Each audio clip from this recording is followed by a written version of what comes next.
Welcome to another episode of the Magee Show.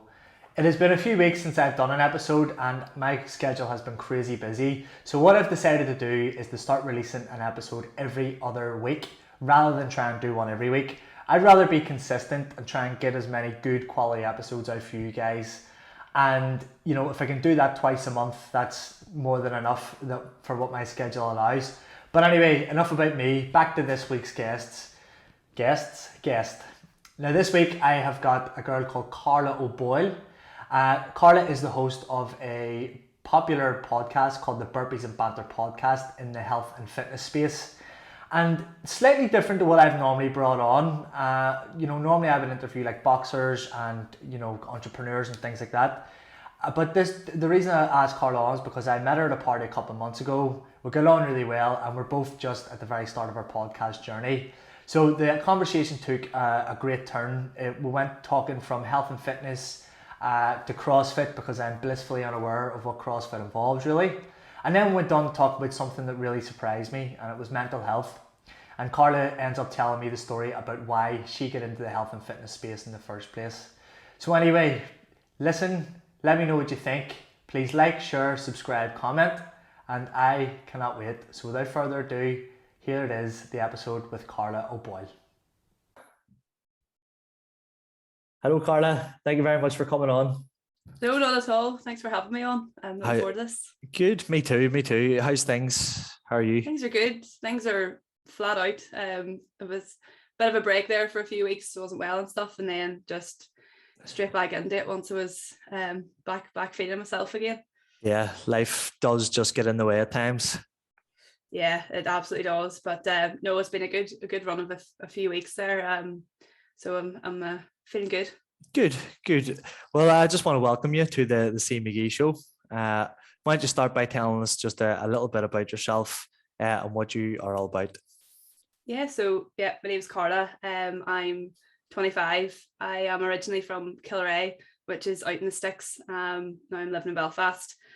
By trade, my first trade is a speech and language therapist, and I work with adults in the community in the Belfast Trust. Mm-hmm. And I thought that was going to be my job forever. Go to uni, get a degree, and that's your career. Then you move on with that. But so it was in the last last year, I've sort of took on different ventures. One of them being becoming a personal trainer and starting to work in Pure Gym and taking on clients and things, working in PT and starting up a podcast, which was my sort of lockdown thing.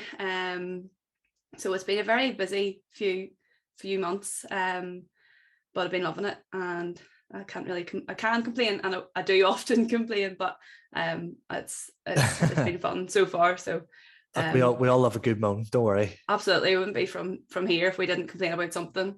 Exactly. So I want to go back to what you said there, just about the job for life, just the way you said it. Why did you say that specifically like that, and why have you moved into other ventures outside of your job for life? Yeah, I suppose like when I decided I wanted to do speech therapy in uni, everyone was sort of like family. Like my parents were commending me for doing a job that got me a career, so it wasn't like an English degree or a psychology degree where you had to have to go and then maybe do something in addition to that. It was, when I graduate with a speech therapy degree, I'm a speech therapist. I don't have to do anything apart from apply for a job. And then you just work at that. You become more experienced and you climb the ladder within the health service. And that's your setup. Sort of, you've got an NHS job, you've got security, and that's sort of what everybody around me was saying is what the dream is really. So that was me. I thought, once you get this degree, that's it. Just, you'll get more experience, you'll get better, and that'll be me until I'm retiring. But I'd always said from when I was at uni, when I was working in bars and stuff, I was like, I'll never do the 9 to 5. I'll never live for the weekend. And then you very quickly get into that routine and it's great. But there's just something missing. I just sort of that 9 to 5 life and just living for the weekends. I was sort of I think there's more I can do. And it was until after uni that I found like training. Yeah. I was a bit of a slob, to be honest, when I was at uni. A lot of partying, a lot of going out and stuff. didn't really do any exercise, didn't really focus on my health at all, probably the worst health I was in. And then when I finished uni, I was like, right, one of the reasons I started the gym was it's like, I don't have a hobby. I was like, there's nothing I do for that because I enjoy it apart from going out drinking, which wasn't a good thing either. So that's how I started the gym, and that sort of opened up a whole new world and sort of led me to, well, where I am now, really.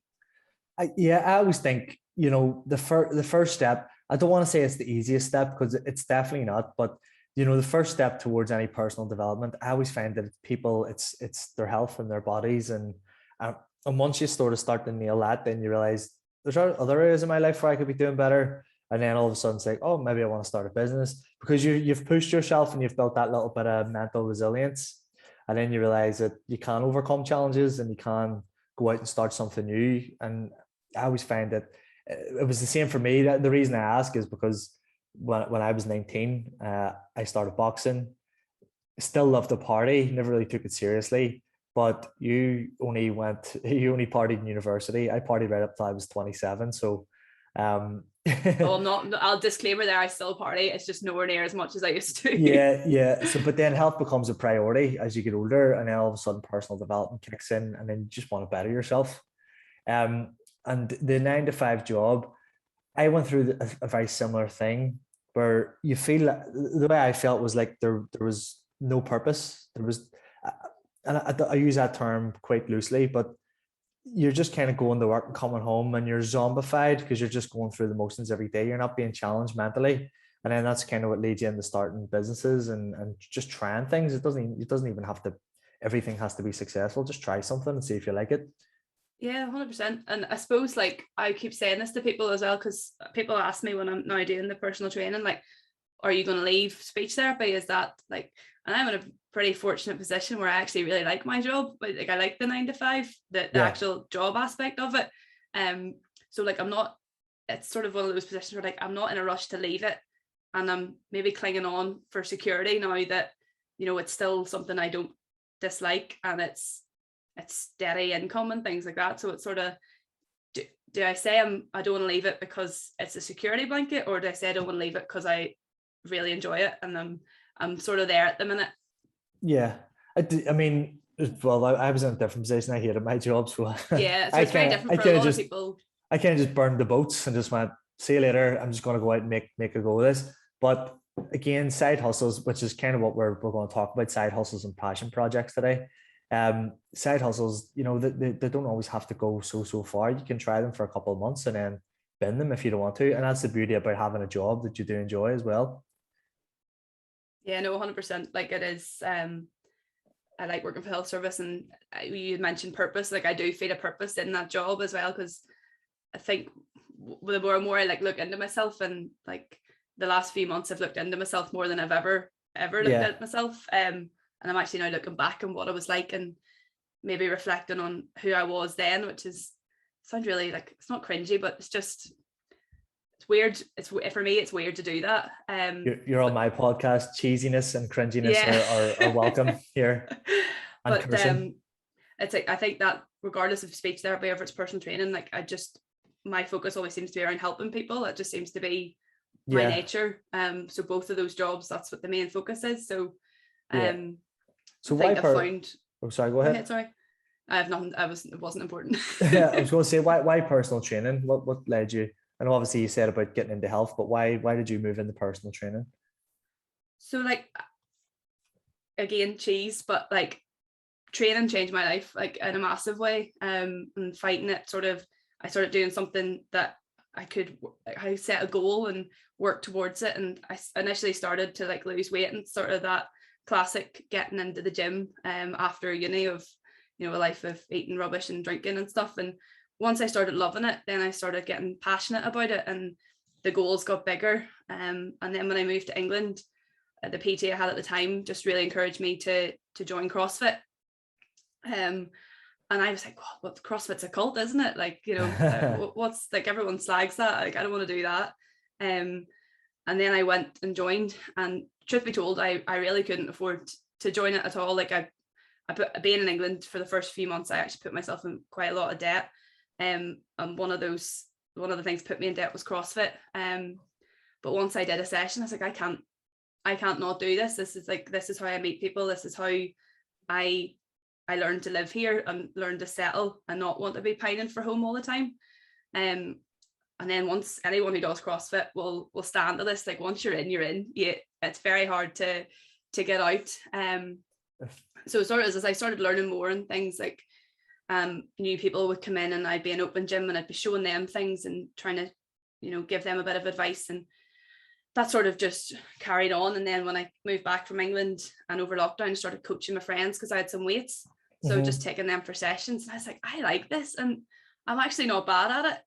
Yeah. So I just decided to put my money where my mouth is and get the qualifications. And lockdown was the perfect opportunity. Like I was working the whole way through because I was working in the hospital at this stage, but I had all the time in the world. So yeah, like, just to try something new. Yeah. And I was like, if I don't do anything with it, sure, it's not going to be, it's only going to benefit my own training then, and I'll be a bit more clued in on why I'm doing certain things. And then, yeah, I did it, and sort of here we are now, really. Nice. It's funny you say CrossFit's like a cult. I mean, I've never done CrossFit before, but the first time I heard of it was back in Australia in 2013. It would have been when I was working on the construction sites, working in this big water park called Wet and Wild in Sydney. And I remember I seen the guy we were working with, and he sort of said, I was like, "Oh, do you do a bit of training?" And he said, "Yeah, I'm into CrossFit." And I was like, "What the hell is this?" And then all of a sudden, I started seeing it everywhere. But back then, it was huge in that side of the world. I'd never heard of it. And then when I came back here, it was everywhere as well. So it's really expanded over the last sort of 6, 7, 8 years on this side of the world. Yeah, no, 100%. Like it was probably one of the best things I've done was joining that, just even for my own sort of sanity. Yeah. Why do people not like CrossFitters? What like there's always that joke on the internet about people there's you're in the CrossFit. Is there like a battle between two different types of fitness industry? I feel like I've never thought this, but this is what it was explained to me when I asked that question to other people. Okay. And the response was it's insecure PTs that think they're going to lose clients to CrossFit, because CrossFit essentially gives people pretty focused coaching without having to pay as much as a one-to-one PT session. So I think it's from a place of fear rather than a place of actually disliking the sport. Okay, interesting. And what makes it different? Because I don't really know a whole heap about it. Like, what makes CrossFit different?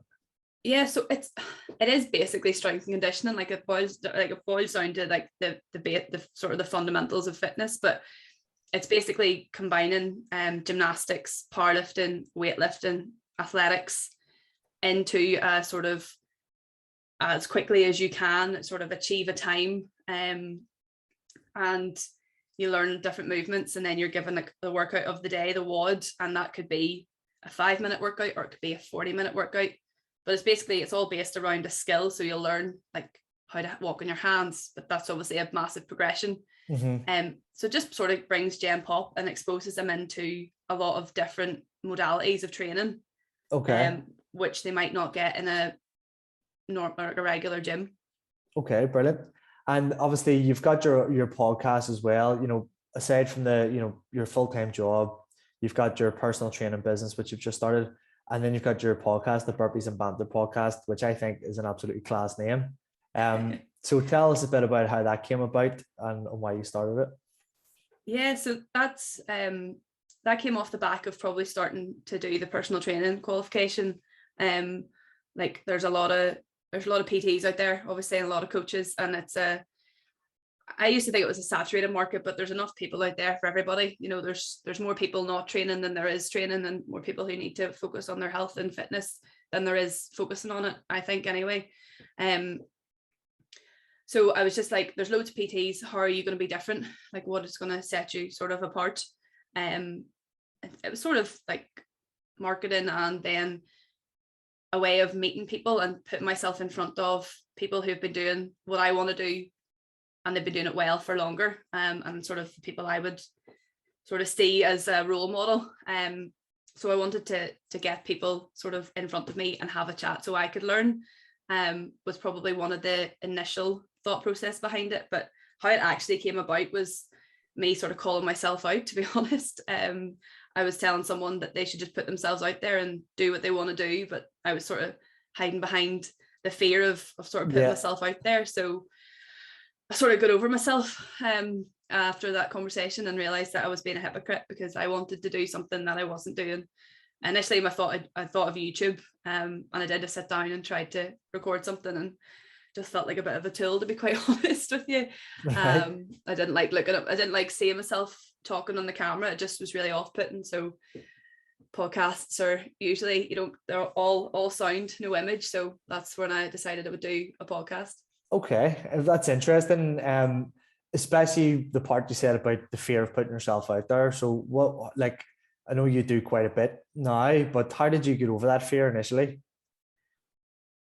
I just did it, to be honest. I just sort of put the blinkers on and recorded it and put one out there. But I don't know if how long you knew about the podcast, but initially it was just a picture of a mic, and there was my name didn't feature, my face didn't feature for about a month and a half, and I was just scared of, I was telling like people who didn't know me about it, so I wanted people who didn't know who I was to listen, but I didn't put it on my personal Instagram or anything like that because I was just like, I was actually almost embarrassed, to be honest. I just felt really cringy. But the more people I talked to and the more like positive feedback I got from it from other people, and I'll give Neve a shout out at this point because it was our podcast that we did together, like Taylor Marketing, was Get the Fuck Over It. And we had a really good chat about putting yourself out there, and she was like, where's your face? Like, she looked through my Instagram, was like, who are you? Like, who's this person that's hosting this podcast? And like, Neve I'm good at putting, she loves picking apart people's Instagrams. oh, 100%. Like, I mean, like, that's her bread and butter, isn't it? Yeah. But I needed that sort of, like, I'm good at action and things if I'm giving advice. Yeah. And that whole world is not like, I didn't know anything about that. So once she said, like, you need to get your face out there, people by people, value, get to know people and all that, then I was like, right.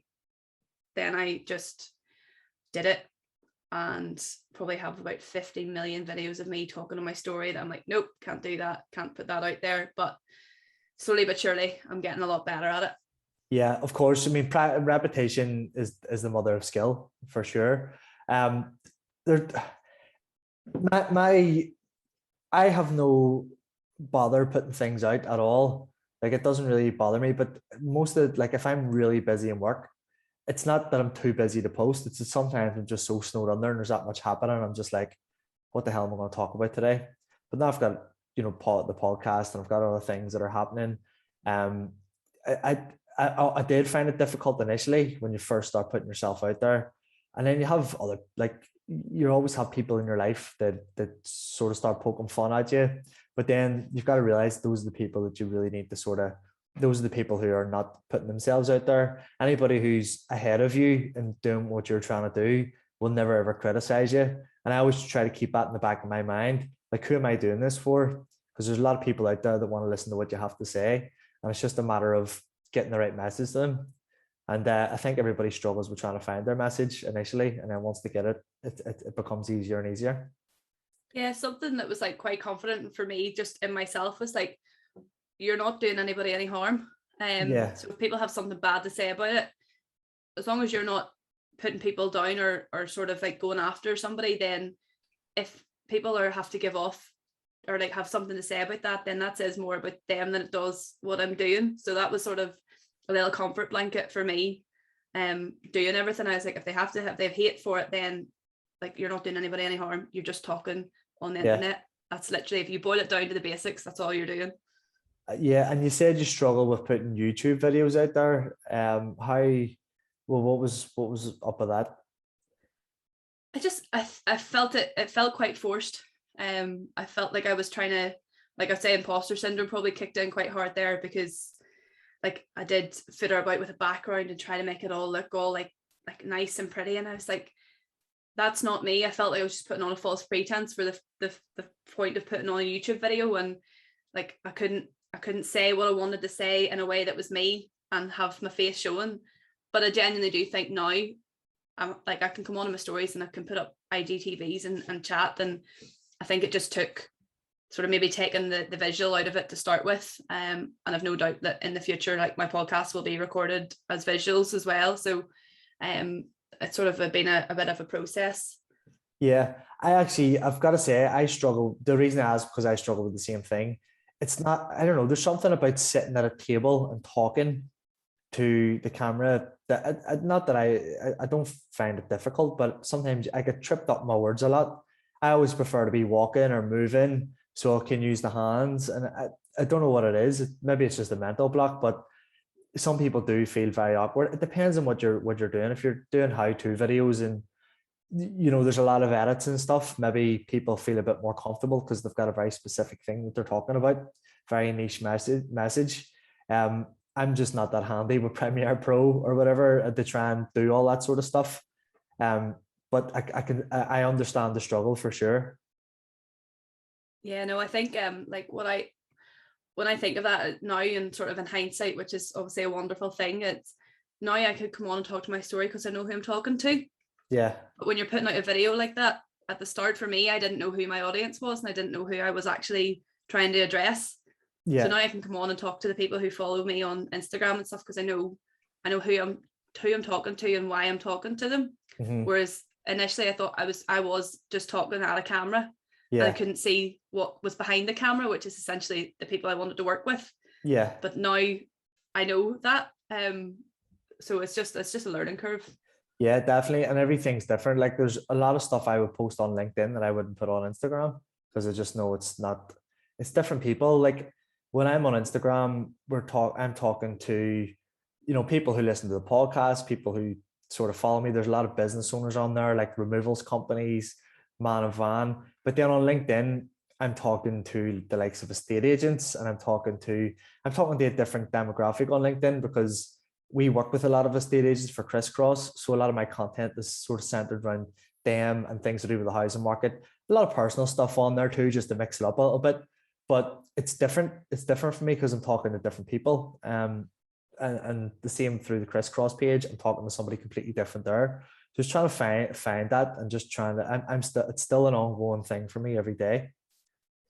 Yeah, like I could relate to the sort of talking to two audiences, because like the Burpees and Banter is actually predominantly followed by coaches, PTs and things, which is quite daunting as a newly, someone who's at the start wasn't even qualified and was talking about all these things. So probably through the nature of the people who I had on, I had a lot of coaches on, so they obviously have a network as well. So it's interesting that a lot of the people are coaches, and I don't think too much about that, because I could get myself into a bit, I could stress myself out knowing that. But then my PT Instagram is like people who are wanting to maybe learn a bit more about fitness and stuff, who they don't.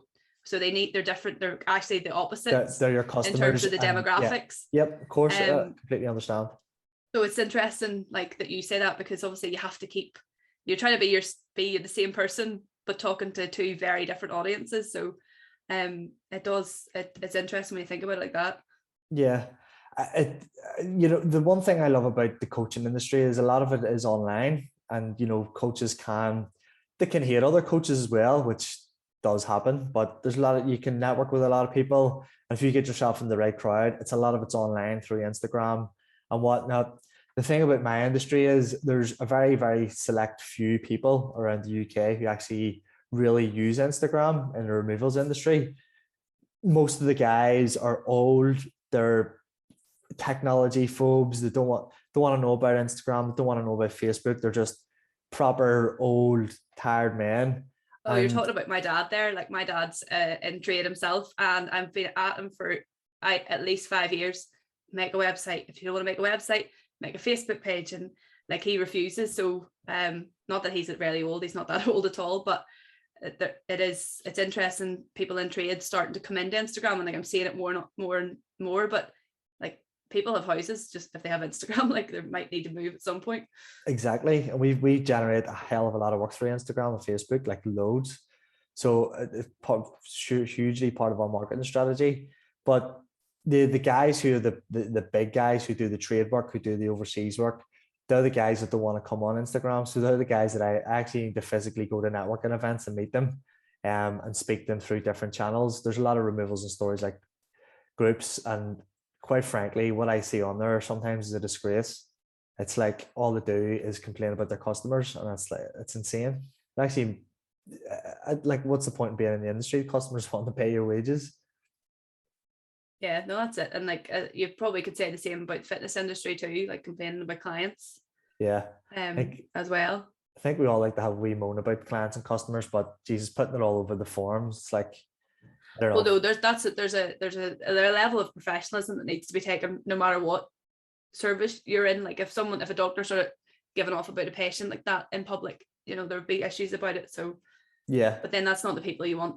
Like if I saw that or heard wind of that, that's not the people I want to work with. Yeah. Like even if they're the cheapest, best people in removals, like I don't want to go to that person if they're going to like give off about me as soon as I turn my back. Like that's not. Well, you know the story. I mean, it's hard to say, never choose the cheapest, but sometimes you can get really lucky in the likes of the removals industry where people can be up and coming and they're cheap to get their name out there, but they're really good. But 9 times out of 10, you're going to get someone who doesn't have the proper equipment, who doesn't have the proper insurance, and doesn't really know what they're doing. But that's sort of part of life. Some people just want the best price, and to those people, I say far away. That's fine. But the people who are wanting to move an expensive house with thousands of pounds worth of furniture, get a proper company in, and it will cost you a little bit more, but it'll be done right. And I'm sure it's the same in the PT world. Everybody wants to. I'm sure you're at the start of your journey. You probably start, maybe, I don't know whether you're starting like a little bit less, just to get your name out there. And then of course, as you grow, you increase your prices as your experience and your name grows. Yeah, like I've been doing when I was a level 2 fitness instructor, so I wasn't actually able to PT. Like I've been running a free class in the park from April.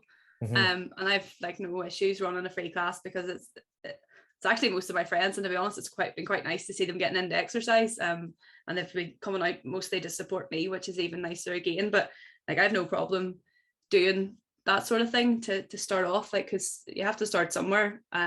Exactly. And again, that'll all build up as you get more confident in your trade and things. But like for me, and what I said at the start, like I couldn't afford CrossFit when I started, but I made it work. So like when it comes to things like that, to me, it's not expensive, it's an investment. And that's the most fucking cliche thing a personal trainer will ever say. It's an investment, but it's true. In your health. Like but it is true. It is true. Yeah. Here's the thing. You got yourself into debt for CrossFit, which is beneficial for your health. Most students get themselves into debt because they want to go and party. I've heard of all sorts of students. I've done it myself. You're struggling to pay your rent, you're struggling to pay your bills, but yet you always find 30 quid for a night out. Always. I think that's probably where that practice started, because I was that student and I did go way into the overdraft to go on the night out. So maybe that's just my mentality. I'll go into debt for a good time. As well. So as someone who started, I know you've sort of started your personal trainer business, you're getting that off the ground. You've also just recently started your podcast. To anybody who's listening and they kind of want to start their own thing and they're maybe struggling through fears that we just talked about, the fear of putting themselves out there, what advice would you give to them? Honestly, like, what's the worst that can happen? Like, what is, if you do the thing, like, because that's what if I'm, you give everybody else the best advice and you never take it yourself, but like the advice I always give people is like, what is the worst thing that can happen? Is it you lose a friend? Well, were they really a friend to begin with if you're losing them over the head of talking on your story, for example, or people making fun of you? Well, again, if you're not doing anybody harm, why are they making fun of you? So like, what is the worst case scenario if you put yourself out there? Mm-hmm. Yeah, I ask myself that question all the time with even, we're upgrading our premises for crisscross at the minute. And my dad said to me, biggest skeptic in the world at times, he'd said, like, what's going to happen if you take a dip in work? And I'm like, I don't know, I'll move somewhere else. I'll get rid of a van. I'll quit. I'll fold. I'll start again. I was like, so many things, but like, I'm not going to die. Well, that's it. I think you're never going to die of starting a business or start a project. Yeah. I think in business as well, I'm very new to it, so I'm not gonna act like I'm some sort of wizard at it, but like usually the worst thing that can happen is financial. So if shit hits a fan, it's usually financial, but like money is always, you'll get through. You know what I mean? There's the worst that could happen, like it's just money usually. Yeah. I can tell you from someone, like when I first started Crisscross, I was earning like £60 a day for everything. That was for my fuel, for myself, for everything. And I can tell you, when you've learned to sort of live on that, and then you start to increase things, you become better. But everybody's fear is always money. But you can always get a job. Always, you can always get a job delivering pizzas at night. I know guys who earn full-time wages just delivering pizzas for 6 hours a night. There's so many ways just to make money in an easy way, and work on your side hustle during the day or at night. That's my advice, and the reason I give that advice is because that's what I done, and it's hard work, and yes, it is annoying, and yes, you are tired, but after the first couple of years, it's so worth it. Yeah, no, that's what people are starting to say to me now, because obviously a lot of my life I am posting on Instagram, and that's just sort of part and parcel of what I'm doing. Like people, I need to promote the podcast, I need to promote myself as a PT, but so people are seeing a lot of what I'm doing, and they're just like, you do not stop. Yeah. Like you are always doing something, and that's true, but like I haven't disliked any of it. It doesn't feel like a grind, it's I have had 3 things on before this, and now we're recording, and it's 7:30 at night, and I've worked all day, but like I feel fine. It's because it isn't a hobby. I don't mean it's a hobby because it's something I want to do, but to me it feels like a hobby. Yeah. And tell me this, just interested off the back of that, how do you feel now taking time off and not being productive? Do you feel like you're wasting your time, or do you feel, I'm laughing I'll because stop the question there. I was thinking about this earlier. I was like, I don't know how to switch off. I think the last 6 months I have not switched off with the podcast and work, and then personal training, and then my own training. I just haven't switched off probably in 6 months. So I don't do it at the minute. And if I am settled down, I'm going out or doing something, I'm out with friends for dinner or drinks or whatever. It's never sitting down being like, let's just chill out, because I can't switch off. do you feel guilty? Like, what, say for example, you get off this podcast and you want to watch TV for 3 hours, would you feel guilty? Yeah, because I have an intro and an outro record for the podcast that I need to post today, so it wouldn't happen. So it is in the back of my mind. It's always like, you could be doing something else, or you're letting that slide because you're sitting here.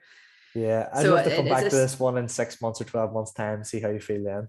Yeah, I need to learn how to meditate, or like I need to start journaling or something. Yeah, look, I've like the first couple of years of Crisscross, I'm going to tell you this just because of my experiences. First couple of years Crisscross, and then I started a coaching business where I was like essentially a life coach. Big tank, big failure. But I was trying to do that. I was trying to run Crisscross, and I was still working on the vans at the time. So I was getting up at like 6 a.m, going to the gym, trying to do all the messages while working for Crisscross, and then trying to book all the jobs in, coming home at night, trying to do coaching, trying to post on social media. And I felt the same way. I was constantly just going, I have to do something. I didn't watch TV for months and months and months, but I was so burnt out. I was like, I was kind of just spinning wheels, wasn't getting anything done. But the same thing. It all depends. At the time, I just needed to hire someone. That's all I needed to do. But taking time off for me now is essential, because it just gives you that creative space to think, and you kind of get more done in less time. If you set aside 4 hours to get something done, there's no distractions. But whenever you have so much going on, that 1 4-hour project can turn into a 3-day project. Yeah, and I can, when I hear people say that, I completely understand. It makes so much sense. But I think there's just so much conflicting advice sometimes. Because I can absolutely see the benefit of that. Actually just having that moment when you're, I don't know, sitting eating your dinner, enjoying time off, phones away, switched off from what you're doing. But then other people will be like, yeah, but momentum, you need to keep going. This is the part where you have to put in the hard slog, and this you have to get started. And so for me, I'm finding it do you keep going when the going's good? But then I know inevitably that leads to burnout, because how could it not if you keep burning the candle at both ends? Yeah, but this is where discipline comes in. You need to be disciplined enough to have cutoff times. Now, that's not to say, by the way, for anybody listening, that's not to say that just because you have discipline and cutoff times, especially if anybody listening to this is a business owner, which the majority of people are, that things aren't going to happen in your business that require urgent attention. Things are going to always happen in business. You cannot cut completely off, because that's the thing about being an entrepreneur. But the thing is, if you have boundaries in place, if you have people in place, and you've got some systems and processes, and you've got other people handling certain tasks, then the chances of those things happening come fewer and further between. And the fewer and further between that they happen, and the more consistent you are with your own personal life and doing the things that you love and taking time for yourself, you are in a much better headspace to not only lead your team, but to get those tasks done. And when those emergencies do arise, you're in a much better headspace to deal with them. When you're constantly burnt and stressed out, you're dealing with things in a negative headspace, and that in turn will give you negative results. Yeah, it's just you're reacting rather than being it's reactive. Yeah. So the podcast, Burpees and Banter, how is it going, and where do you want to take it next? It's actually going great. Like I love it. Like you talked about passion projects, and that's 100% that is what that is for me. And I still like go on and look at the interactions that I'm having on Instagram, and the people that I've met and the chats that I've had, and sort of like I've built, like I'm not very good at being like proud of myself or like, you know, bigging myself up, but like I've built that from the ground up, and it's a nice feeling knowing that that's a lot of hard work has went into that. So like I've made some really good friends through, like me and you would never have connected if I didn't have the podcast.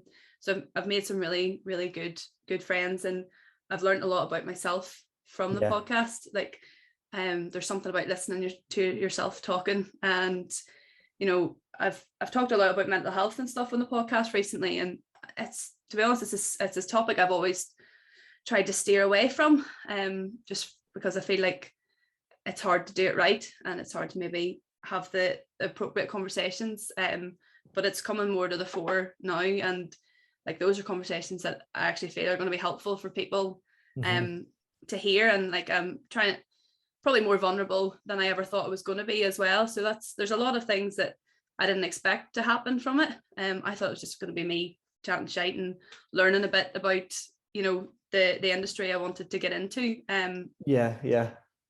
So it's been a weird 6 months, even from a personal point of view. But where it's going, I have got people lined up for at least another 10 episodes, to be honest. There's a lot of people are keen to come on and chat, and it's going in different directions. You know, I'm not really sure. I'm sort of seeing where each person leads me, and it almost each guest leads into another sort of person's audience, and I'm meeting new people through their audiences and stuff.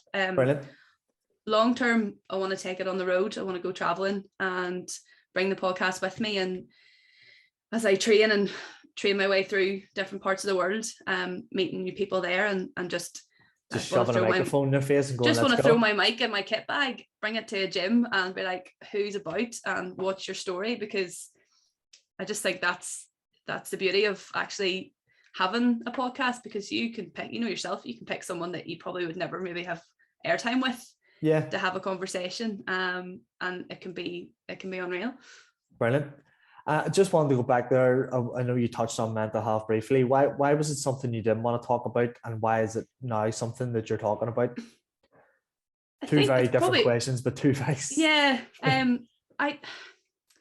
because I feel like this was, again, caring what people think, probably in the first instance, was that if I started talking about mental health, people would say it was coming from a maybe not a genuine place, and you know, it was I feel like mental health was a buzzword for a long time, in some circles, not in everybody, but I think I was just scared of that reaction, that it was just an attention seeking thing to talk about it. And sort of I didn't really understand my own mental health, and the more I learn about mental health, the more I see that there was things that I was doing that weren't great for my mental health, and I maybe wasn't in great places at times and didn't really know what word to attach to that. Like what? Anything in particular you can talk about? Like when I lived in England, I talked about like putting myself in debt for CrossFit and stuff, but that's because I honestly wasn't having a good time when I was away. I went away with one friend and I didn't know anyone else where I lived. So my job wasn't great. I wasn't making much money. So life was constant stress, but CrossFit was that switch off for me. But I only in the last couple of years, as people are starting to talk more about mental health, that I realized what I was experiencing wasn't just feeling bad. It wasn't just feeling rubbish. I was down. I wasn't happy where I was. So only, I would honestly say, in the last 6 months have I actually started to come to terms with how I was feeling, and it's through having conversations with people and bringing up the topic of mental health and following people who are talking about mental health on Instagram and stuff. So like that's what I say about the reflective side of having the podcast and stuff. Like that's the sort of thing, like there's things that come up and they're just not triggering's probably the wrong word, but they're just bringing back things, and I'm associating things more with actually my mental health wasn't great. And now I'm in a much better place and a lot more confident in myself to talk about those things. Because I realized the benefit that it actually has, like, to other people. Like I was in the gym the other day, and I think people see me now and they see me on talking on my stories, and they know, like, God, you must be feeling great. Or I'm like, was just said something, I said, God, I was feeling really anxious today, and they're like, you feel anxious? And I was like, of course I feel anxious. Like that's a normal emotion for people to have. So just because I can come on and talk of my story and I am putting myself out there doesn't mean that it's plain sailing the whole time, because it's absolutely not. But this is the thing, mental health is an ongoing battle for a lot of people. Some people, the mental health has won, and they're in a much more, they have to make a really, really hard conscious effort. We all have to make a conscious effort, whether we know about it or not, just to keep on top of things. Because if we let things drag us down, or we didn't set boundaries, or we didn't look after our physical health, you would suffer from mental health problems. And I've never suffered from anxiety or anything like that, but of course I've been anxious because of business and things. There are certain things that trigger me, but no, being consciously aware of what's good for your mental health and what's bad. I think that the people out there who you see are maybe the strongest mentally, it's because they don't let the other little things bother them. They don't let them in their life. They've got a good environment, which I think is critical. And it's just having that awareness of what's good for you and what's bad for you. And when you know what's good for you, you can avoid what's bad for you, and sort of push yourself into good things and good habits. And then, of course, absolutely. You, like yourself, maybe you felt anxious, but at that stage, you're not suffering from anxiety, which are obviously two completely different things.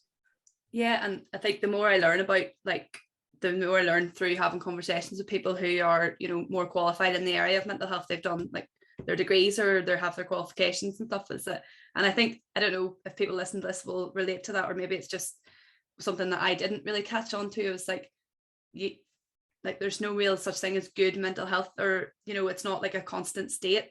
You have to have bad days, and, you know, then there will be good days, and the good days wouldn't be good days if you hadn't had a bad day. Exactly. So I always thought, you know, like, it's just plain sailing. You either have depression or you don't. But I never thought of it as sort of fluid, whereby you can have just days where you're down. You don't necessarily have clinical depression, but you can have a bad day and you'll have a good day the next day. So, and you need to work on the things that caused that bad day, and you'll never get rid of them, because they'll always be, you know, yourself, like in business, like you'll have a day where you're like, shit hits the fan. Today. And today. I'll tell the story in a minute. Sorry, finish with this. But you know, like, and thinking that you can always have this sort of good mental health and that your days will always be plain sailing, and coming to terms with that has made me a lot more settled in having days where I don't feel great.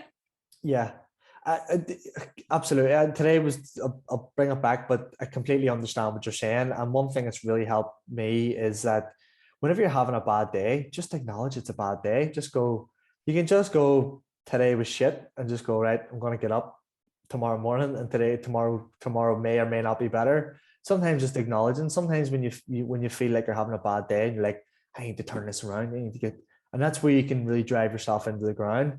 But today, for example, I woke up, I went to work. I had a late text last night from a staff member who had said that he was in contact with someone who potentially had COVID. So he had to do a test, hadn't got his result back.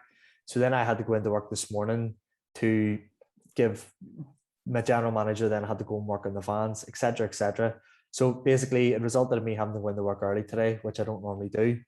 So I was on my way down, and then the guy had texted me saying everything was fine. But I was like, right, well, I'm on my way, so I might as well go in. And then I got in, one of the guys forgot their tools, so I had to drive that up in the rush hour traffic. So it was, by the time I got home and actually got ready to come into work, it was like 11 o'clock, and that's normally like an hour and a half behind when I start my day. So already I was on a bit of a bad mood. My day had already turned to shit a little bit. Then I had to come in, we had a complaint from a customer, which I had to deal with.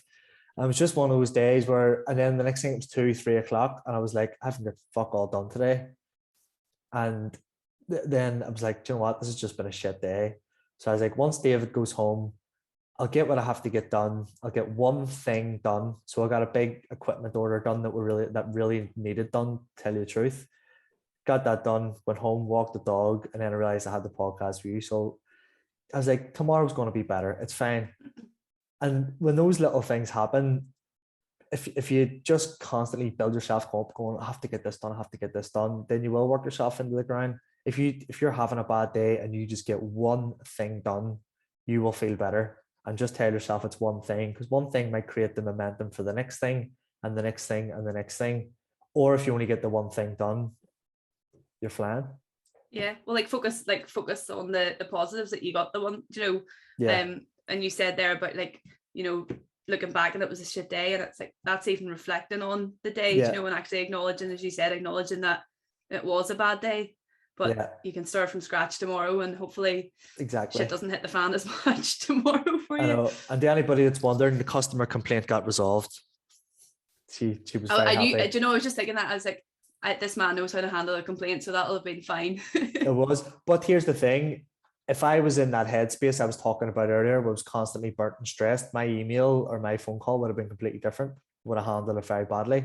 So keeping yourself in that good space, even though the day turned shit, 90% of my time is run by me. Today was just one of those days, and I was in a good headspace to deal with it, and all was resolved very, very quickly. Yeah, because if that's again comes back to that professionalism, those guys in the forums and stuff, if you're letting all that bog you down and then you turn around and give a sarky reply to a customer, then I would never post a customer complaint on one of those forums, although a lot of those guys do. It's crazy. It's just silly. Somebody might see it one day. You can't tell people. Some people you just can't tell them. Yeah. So look, we'll finish off just the usual, the questions that I ask everybody.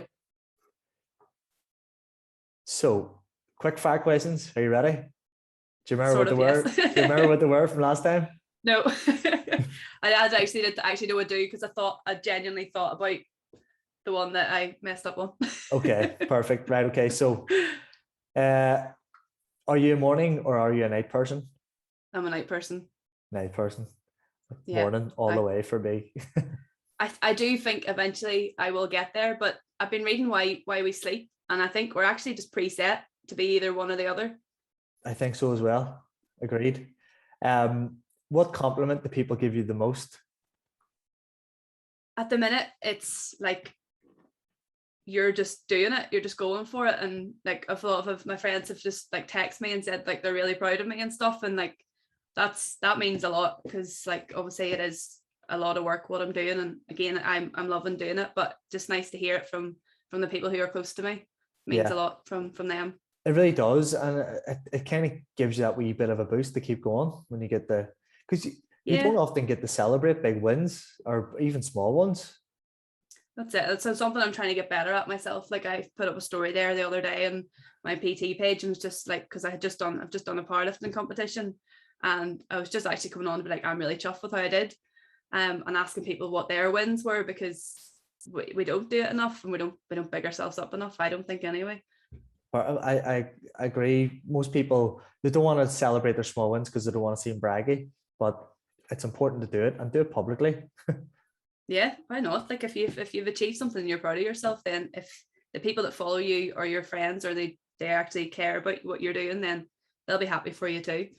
Exactly. So what is your hidden talent? This is the one that caught everybody out. I said I thought about it because you asked me the last time, and I don't know that I have one. I'm gonna say there's nothing I can think of that people don't know that I can do. Actually, no, an armless burpee. There's one for you. An armless burpee. Yeah, I have a video waiting to come out of it. I can't wait to see it. Tag me in it. I'll share it. I will. Along with this post. An armless burpee. If anyone wants to try it, please do. Okay. Please do try it. I'll ask my guy to cut this clip, and yeah, we'll tag you in it. Yeah. Okay. Sounds good. Right. So next one. What is your biggest addiction? At the minute, it's probably coffee or Monster. And I hate myself for the Monster one because it's not good for you in the slightest. Coffee shops, calves, caramel lattes, something else. Start taking time off. You won't need as much Monster, I promise. I know. I've one a week. I'm only allowed one a week because I found out how much salt's in it. I know, but do you know what? See, when you need that wee push, when we need a push on a Friday afternoon to unload a big move, I get the boys a tin of Monster in, and it's like rocket fuel. That's it. That's like, boys, let's get this done. You'll never see removals men work so fast. Right. What is your favorite hobby? Powerlifting, definitely. What have you done? Closely followed by doing podcast, but both of them. No, powerlifting's first. Yeah, powerlifting. Okay, powerlifting. I'm on a buzz from the weekend, so it's my favorite thing in the world at the minute. Brilliant. What have you done that you're most proud of? So how do we think about this one? And it actually is probably what I've done in the last 6 months, and just taking a chance and going for it and putting myself out there and just seeing what comes of it. And probably because it's been really rewarding. So that's what I'm most proud of at the moment, I'd say. Amazing. Look, it's brilliant. Well, look, Karla, thank you very much for coming on. I didn't expect the conversation to go the way it did, but no, did we even talk much about passion projects? I don't think we did. Not as much as that's always the way though, isn't it, with podcasts? It is. But look, appreciate your time and thank you. No, thanks very much for having me on. Sorry, I forgot to say, where can people find out more about you? Almost forgot. Yeah. So if they want to check out the podcast, it's at the Burpees and Banter Podcast on Instagram, or search it on Spotify. Mm-hmm. And if you want to find out more about the PT side of things, it's at kob.pt. Okay. And the best place to reach you is at Instagram? Yeah. Okay, brilliant. Look, Karla, appreciate your time today. I'll pop all your handles in the description of the podcast. So guys, look, thank you very much. Like, share, subscribe, leave us a comment, and we will speak to you soon. Cheers. Cheers.